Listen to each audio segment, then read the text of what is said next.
Ìní Olúwa sọdún ayọ̀, gbogbo wa ń dùnnú. Ayọ̀ láyà sọdún ayọ̀ o, gbogbo wa ń dùnnú o. Ọ̀rọ̀ banújẹ́ oníkan o, ọ̀rọ̀ banújẹ́ oníkan o. Ọmọ ọ̀kẹ́ ò ti sọdún ayọ̀, wà á tún ṣẹ̀mí sí. Ìní Olúwa happy birthday to you o.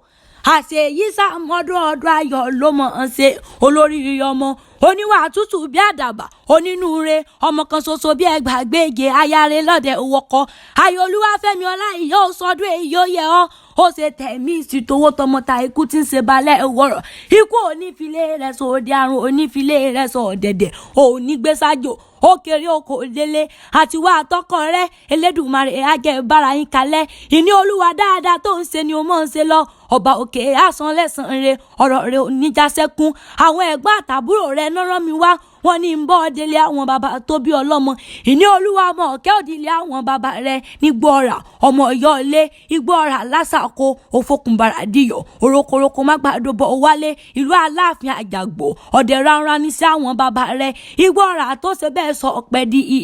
epo ìlú tàlejò dé tó lówó lọ́wọ́ ìlú ògo ibi táwọn ọ̀dẹ́ ńláńlá sọ dílé wọn ìwọ lọ máa sọ gbódìlé ọmọ àṣọ gbẹ́dì ìgboro káàrí ọmọ àṣàkìtàn dọjà ọmọ àṣọnù gbẹ́dì ìlú níbi tí ìbejì pọ̀ sí lábáyé níbi tí wọ́n ti ń gbé ọba ọmọ Igboora nílẹ̀ Ìbàràpá níbi tẹ́ranko ti ń fọhùn bí èèyàn ìwọ lọmọ Ọ̀yọ́ ilé ọmọ ìwà Aláàfin Òjó pàṣẹ kẹrẹmádì ọmọ Àtìbà Ayọ̀lá ìyá àṣẹ ìṣètúnṣe lọ́dún èyí wàá sàmọ́dún àwa tá a bọ́ péjú sọdún èyí ńlá bọ́ ṣe tẹ̀mí sí towó tọmọ ta tẹ̀mí gúngùn Deborah bọ́bá wa béèrè pé ta ni pẹ́sà látẹ̀ẹ̀kan mo pé wọ́n bá ń bí ọ pé ta ni pẹ́sà látẹ̀ẹ̀kan mọ̀ pé mi àrí ìkẹchàntà ni èmi lọ́mọ olówó odò rúmọ̀ sukú gbadé òwúlọ́kọ́ pàdé ò bẹ́ẹ̀ dé fẹ́ẹ́ bẹ́ẹ̀.